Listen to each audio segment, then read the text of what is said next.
नमस्कार दोस्तों। दोस्तों बहुत सारी पत्नियां भी अपने पतियों के चक्कर में, पतियों के फेर में गैंगस्टर के रूप में सामने आने लगी हैं। अब इन दिनों में आप अक्सर देखेंगे खबरों में भी, अखबारों में चर्चा होती है बहुत सारे बड़े बड़े गैंगस्टरों की, बड़े बड़े ऐसे दुर्दांत लोगों की जिनके नाम पर एक दहशत का माहौल हर उस व्यक्ति के जहन में बैठ जाता है जो व्यक्ति अपने आसपास सुरक्षा का कवच नहीं बुन सकता। एक ही व्यक्ति के नाम को लेकर ही कॉल्स आती हैं, धमकियां आती हैं और धमकियों के बाद फिरौती मांगी जाती है और फिरौती दे दी जाती है। इस बात के भी उदाहरण मिले हैं।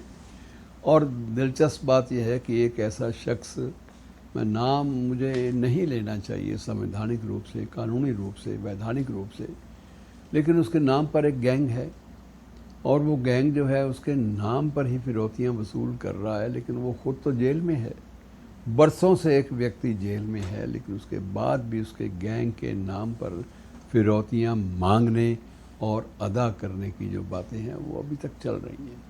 चलिए मैं थोड़ा सा इससे हट के भी बात भी करता हूँ कि इन पतियों के चक्कर में कई बार जिक्र ऐसे भी महिलाओं के आए हैं जो बाद में पत्नियां भी गैंगस्टर बन गई। अब उनके जो नाम भी, उनके नाम के साथ भी इनाम लगे हुए हैं। ऐसी एक इनामी शख्सियत है ऋचा त्रिवेदी। पता नहीं उसका अपराध क्या है क्या नहीं है, क्योंकि ये तो जब मुकदमा चलेगा, जब पकड़ी जाएंगी, मुकदमा चलेगा और उसके बाद सज़ा या दंड या उसके अपराध की बात या उसे अपराधी घोषित करने की बात बाद में तय होगी। लेकिन अभी से उसके नाम पर 50,000 का इनाम लगा हुआ है। और वो जो दून का इलाका है उसमें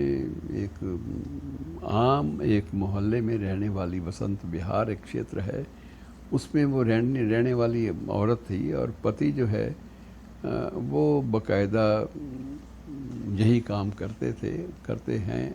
कैसे है क्या नहीं है, इतिहास में मैं नहीं जाऊंगा। मेरा मकसद सिर्फ ये आपको ये बताना है कि गैंगस्टर महिलाएं भी, उनका नाम भी इन दिनों चर्चा में आने लगा है।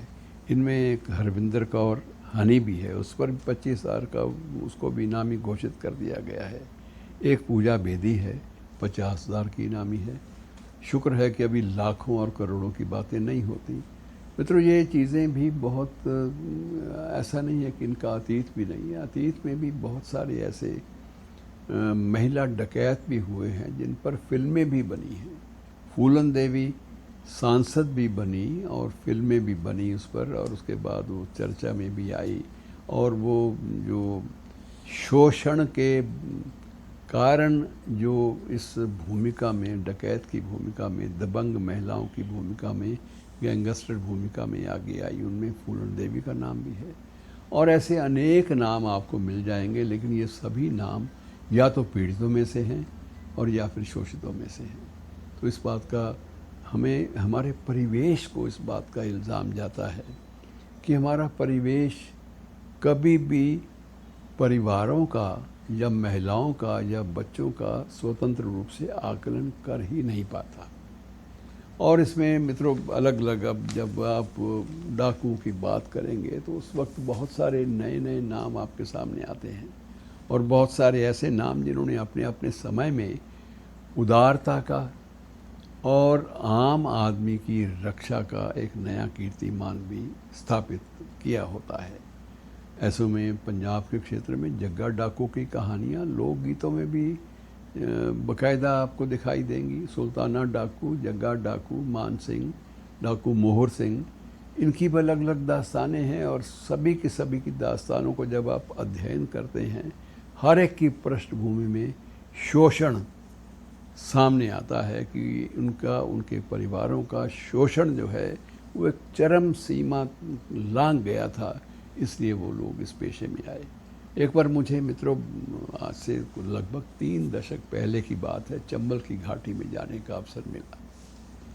चंबल की घाटी में एक मंदिर था, उस मंदिर में जब मैंने गया, मैं वैसे ही मन आया कि बिल्कुल वीरान जगह पे मंदिर है, इसको देखा जाए।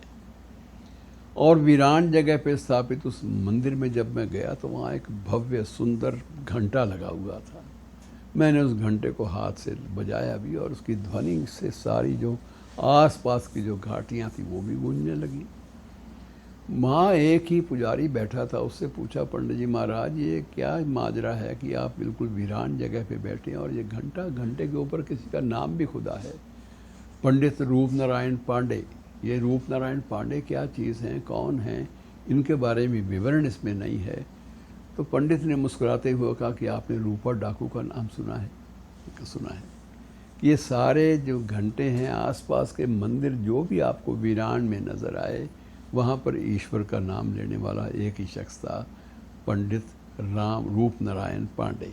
और वो रूप नारायण पांडे बाद में रूपा डाकू के नाम से प्रचलित हो गया, लोकप्रिय हो गया।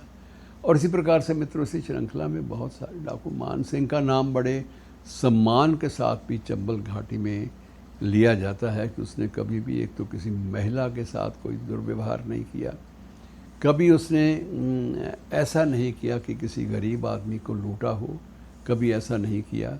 और उसके बाद उसका बेटा तहसीलदार सिंह तो एक समाज सुधारक, विनोबा का चेला, भूदान आंदोलन का मुख्य हस्ताक्षर वो भी बन गया।